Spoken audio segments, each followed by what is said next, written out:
Welcome everyone to the Googleverse.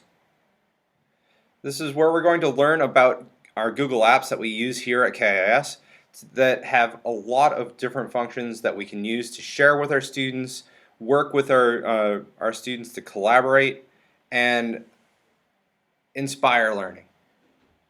If you need further resources, you can also visit learn.googleapps.com for even further information about Google Docs and Google Apps and your Google Drive.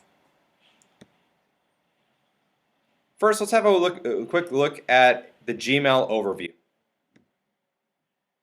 Have a cohesive system of communication that connects your employees and allows them to work together. It gives you custom email just for your company. There's no mention of Gmail or Google in the address. It's email@yourcompany.com, so your outbound messages look more professional and you can build an identity with clients. Gmail is not limited to the browser. Your employees can access their email with their mobile devices like Android and iPhone, tablets, and even offline, so you and your employees are always connected. Gmail is intuitive and easy to use, and its industry-leading spam filtering saves your employees time by letting them focus on the emails that matter. Your employees also save time because it's easy to stay organized with stars and labels. They can use stars to mark specific emails as important, and labels, which are like folders, to add helpful descriptions.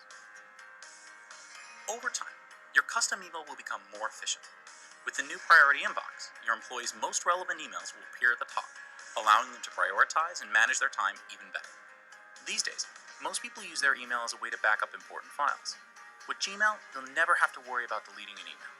Each user gets 25 gigabytes of email storage. That's 50 times the industry average. And with all that email, it's still easy for your employees to find what they're looking for.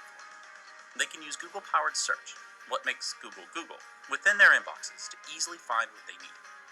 After all this, Gmail is still more than just email. Your employees can IM, call phones, and video chat straight from Gmail, so you can provide your employees with everything they need to communicate and work together. To start using Gmail today, sign up for a free 30-day trial of Google Apps for Business.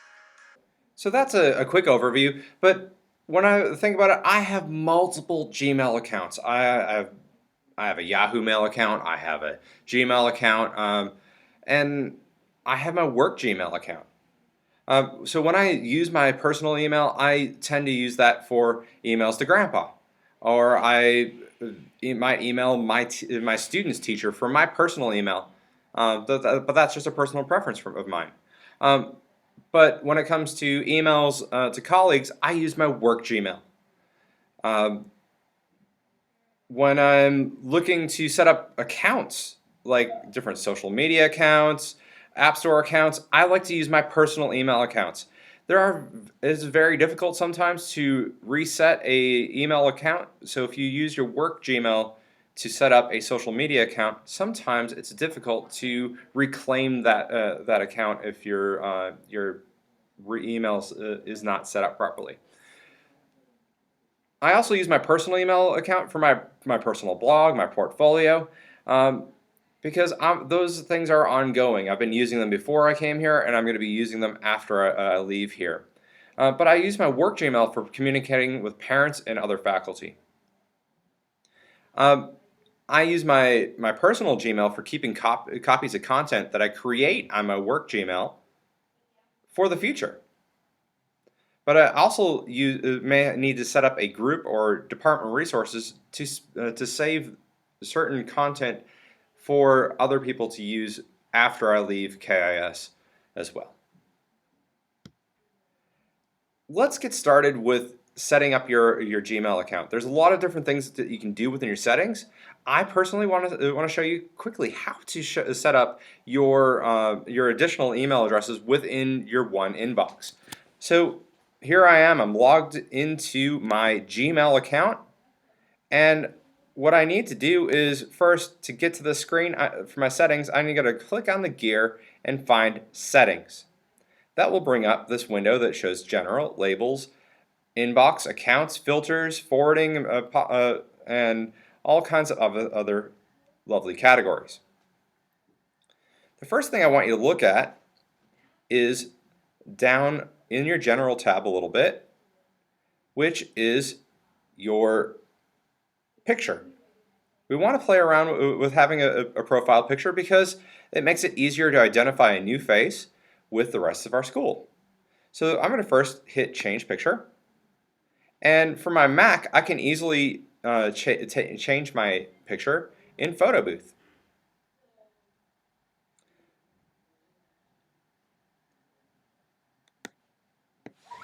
I can smile and wave,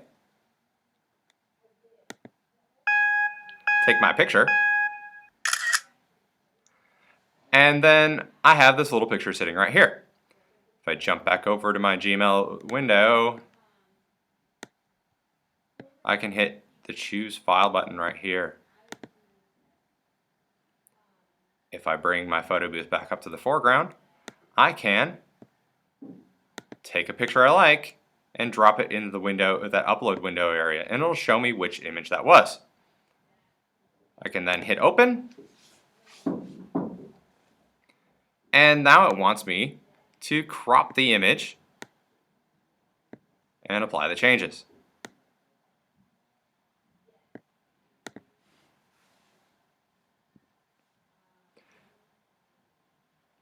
Then I can scroll down to the bottom and hit Save Changes if I need to.